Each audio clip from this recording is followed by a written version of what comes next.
Pinulot niya yung paputok na hindi naman sumabog. Inilagay niya doon sa sigang pinaglalaroan nila. Doon yung ano eh, doon po sumabog yung paputok na yun natin. Kaya naputulan po ng kamay anak ko. Mga bata at teenager ang karaniwang nabibiktima ng paputok sa mga selebrasyon tuwing holiday season.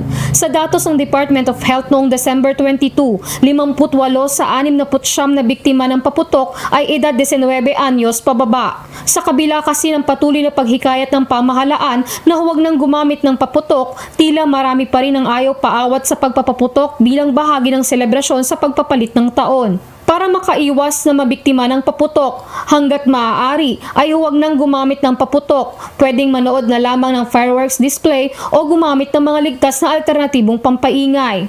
Huwag pumunta o kaya umiwas sa mga lugar kung saan may nagpapaputok. Huwag hayaan na gumamit o humawak ng paputok ang mga bata at huwag nang sindihan ang mga firecracker na hindi pumutok. At kung sakaling mabiktima pa rin ng paputok, ano-ano nga ba ang dapat na gawin at tandaan? Importante din po sa lahat ay huwag po nating babaliwalain yung mga sugat or even yung mga lapnos na ating pong natamo.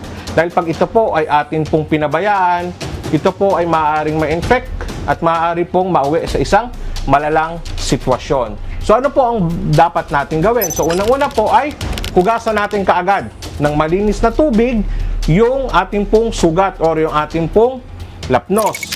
At takpan po natin ng malinis na gasa, tela, or anuman pong pwede natin ipantakip as long as it is clean dun po sa sugat. At dalhin po natin sa pinakamalapit na ospital upang masuri ng mga doktor.